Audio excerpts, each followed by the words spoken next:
Welcome back to Northman Reviews, everyone. I am John, and we're in X-Calibre, Age of Apocalypse. This is X-Calibre from X-Calibre, but it's not Excalibur, it's X-Calibre. Get it? That's cool, right? I didn't really read this much as a kid at all. I didn't ever pick up this one for whatever reasons. I mean, the titles I was getting of X-Men were X-Men, Uncanny X-Men, Wolverine, some X-Force, and Generation X. And those are the Age of Apocalypse titles I continue to get. I didn't read Excalibur, I didn't read some of the others, but so I wasn't picking those up, but, you know, we're going to read through these anyways. My older brother, not Rob in his channel, but our other brother, D, he still has a whole bunch of comics, and he had all these Age of Apocalypse, so thanks to him for digging through his stack and keeping them in such nice condition, and getting them to me. So I've only kind of looked through this once or twice, so I'm not really familiar with it, but I know enough. So, here we got the Excalibur focuses on Nightcrawler, and the purpose of this comic is Magneto has sent different teams of people out to do certain things, especially trying to verify if what Bishop says is true about the future. So he sends Colossus and Generation Next out to find his sister Ileana, because she can do these like trans-dimensional things. Gambit, the Externals, are going to steal the M'Kron crystal, which will help them travel back in time. But he sends Nightcrawler to find his mother Mystique, for them to go find Destiny. And Destiny can basically tell them, like, hey, is Bishop fucking lying, or is, what he's saying is true, which we all know it is. So, here we got Nightcrawler, Sentinels in the background, Angel here, so cool stuff. Let's get into it. I've never played a Game Gear game, and I've never played this X-Men game. Anyways, it opens up on this woman. They say her name is Switchback, and she's being ferried through these tunnels. This weird creature. I don't know who this is who's ferrying her. Some creepy stuff with skulls and all that. Has 3 fucking fingers. I don't know. Switchback, who is that? I'm not really sure.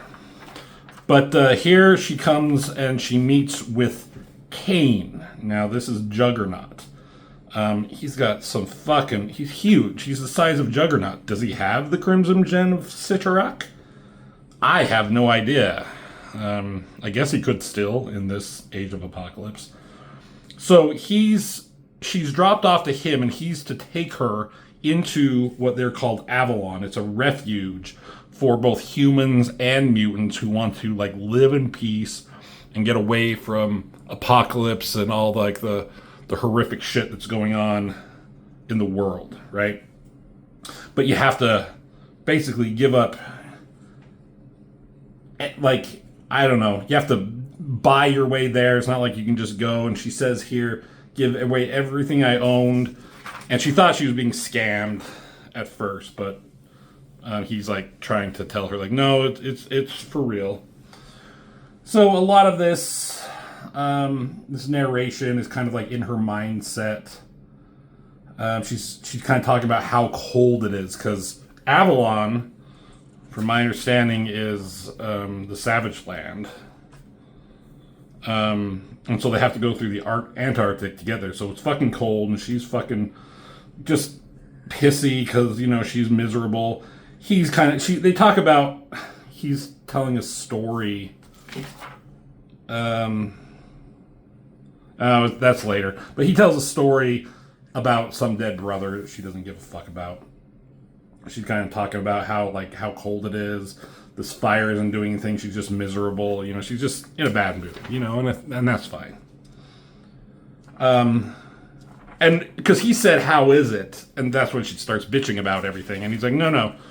How is it on the outside, in the real world? How is it? And she's like, oh, it's worse than that. He's like, okay, I see. So they trudge on, and when she goes and they find Avalon. It's kind of like this paradise, now she's no longer in like a cold, dark place. It's kind of like this paradise, so that's nice.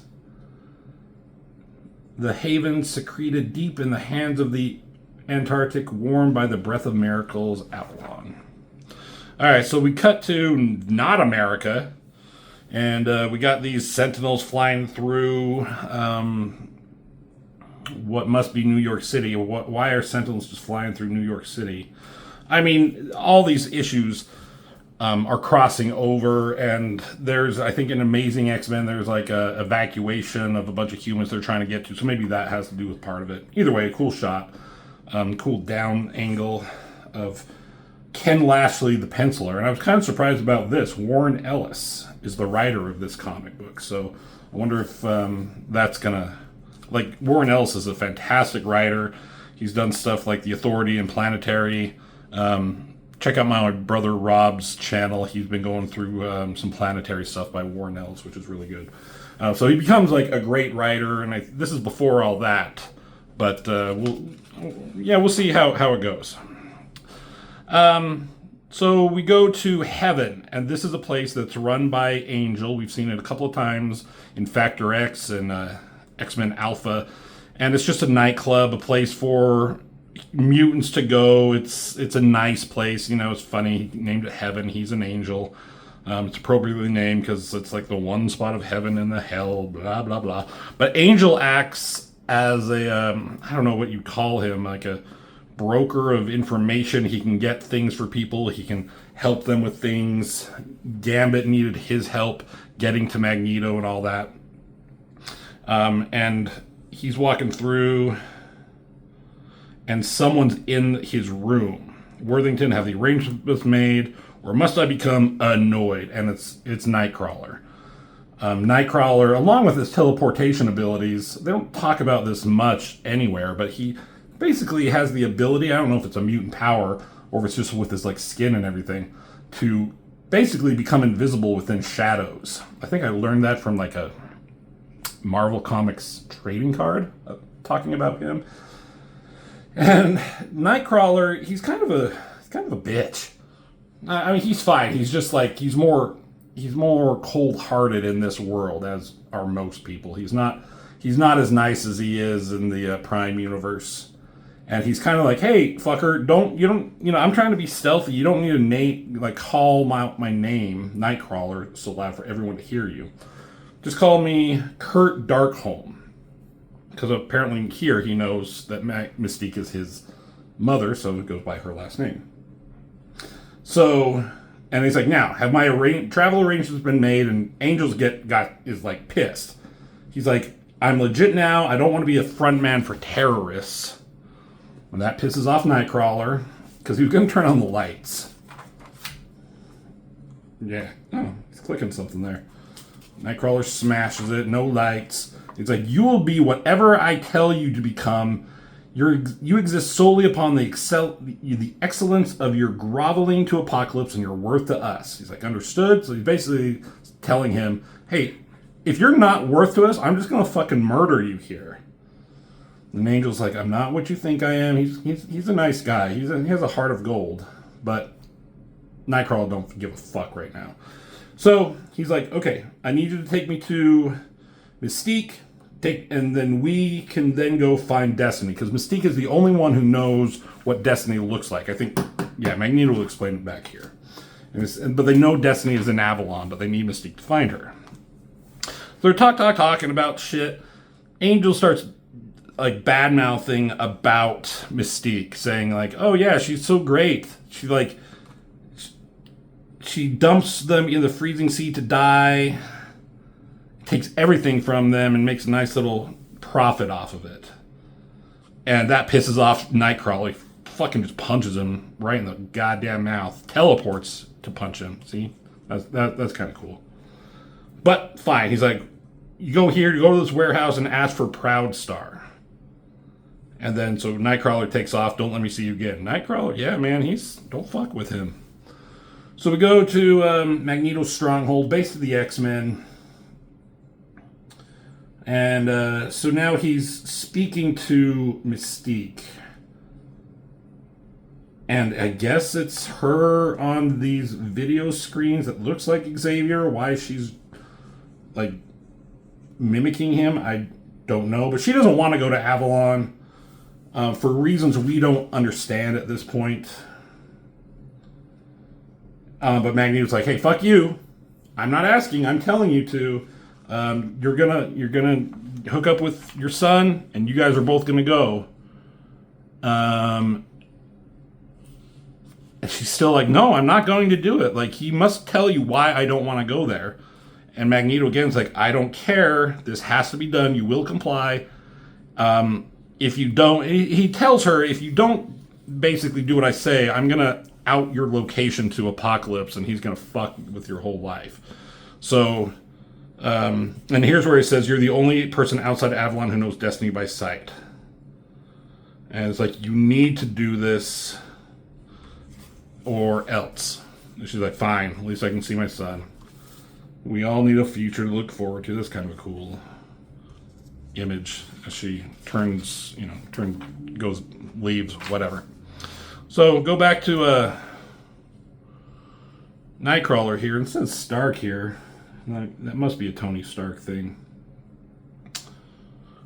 And he goes into this building, he bamfs inside, he looks through, like, he needs a line of sight, so he's able to look through this crack here, teleports in, sees these guys, like, fucking partying, he can smell dust and incense. These guys are dancing, kind of having a good time, and here's, John Proudstar. This is Thunderbird, who died in the Prime Universe in that first giant-size issue of X-Men when Wolverine and Storm and all them were first introduced. He died, but here he is. And he tells him it's a church. And Nightcrawler's pissed. He's like, I'm going to fucking punch that Worthington. I'm going to kill him when I get back. Because he knows what I think of churches, which is funny. Because Nightcrawler's a religious person, but here, not so much. And he's like, why are these people dancing? It's like a ghost dance religion practiced by our people in the Old West. He's Native American, so there's like some rituals and stuff that he's, probably taught these guys, if they're not all Native American, I'm not sure. Rusty's here. He'll probably get in here at some point. So, as we continue, he's like, that's asinine. I basically tells him, like, what you're doing here is fucking stupid. But anyways, how do I get to Mystique? You know where she is. And he's like pointing in his face. I don't know. They're arguing about something. They don't like Mystique. He doesn't give a fuck. He grabs his finger here. It says, don't point. He bamps out of there. What does he fucking do? Does he take his fucking finger with him? Jesus. So he points. Nightcrawler grabs onto his finger and teleports off, which removes his finger. I guess that could work if you know what you're doing. That doesn't seem like feasible to me. It seems like if you're grabbing onto somebody, you're gonna like just teleport their entire body. Which, whatever. So, yeah, he's like, okay, now give me the information I need, and then I can get out of here unnoticed. But there's someone here who's kind of spying on them. So she's sneaking out. She's going to Apocalypse's Citadel. There's still Sentinels in the background up here. This guard stops her. It's like, where do you think you're going, Redskin girly? So she's Native American as well, and he calls her Redskin. Fucking racist asshole. She shoots something right through his goddamn head.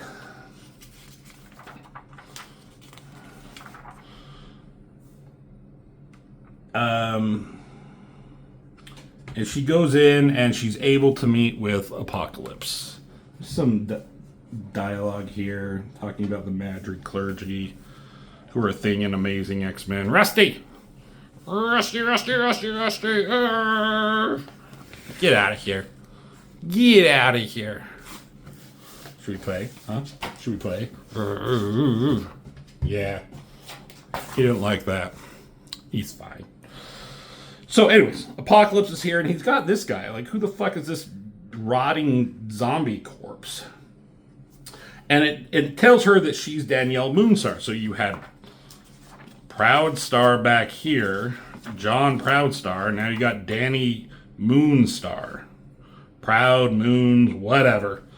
And she's a character. I forget her, like, I think it's just Moonstar. Like, her superhero name. She did some stuff in X-Force New Mutants, right? An Apocalypse, it's not a great drawing. I don't know, it looks weird. It's fine, whatever, I don't care. He's like, don't kill the guard, you're next to die. I like them more than I like you. And she asks, what's wrong with Dead Man Wade? So this is Deadpool right here, apparently. And he says he's been regressing to his days at the eugenics program. After imbuing him with the crude healing factor, there could be nothing about his physical condition. So why is he here and what is he doing? I have no idea. But she basically says, like, hey, I was at the ghost dance. And Kurt Wagner was there. I mean, she calls him Kurt Wagner. He calls himself Kurt Darkholm. And he's like, I overheard him talking about Avalon is in the Antarctic. And so I guess they knew of this place, Avalon, where people were being, like, ferried to, escaping, but they didn't know where it was. So now they have a location. And so he's talked to this Damask. I'm not very familiar. Like, I recognize the name a little bit, but I'm not very familiar with this character. Just this crazy fucking blade. Locate the place for future reference. I will allow no refuge. Prepare these two. You must be talking about Wade and Moonstar. And your Pale Riders for these two and your Pale Riders for a sea trip. Blue fur. Okay. X-Facts. There it's X-Calibre. So it's a submarine that he was able to get into. It's a decrepit stealth machinery, groaning and grinding, glides from beneath Ghost Dance into the poisoned Hudson.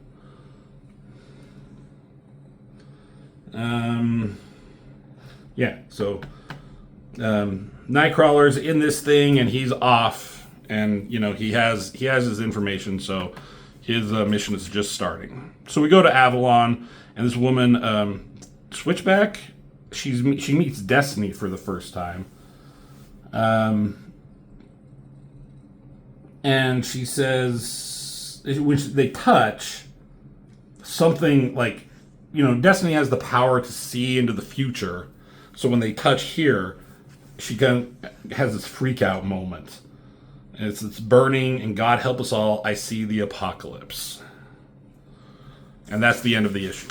So that's what's going on in X-Calibre. That's what Nightcrawler is up to. Interesting concept. Story is well done. The art is serviceable.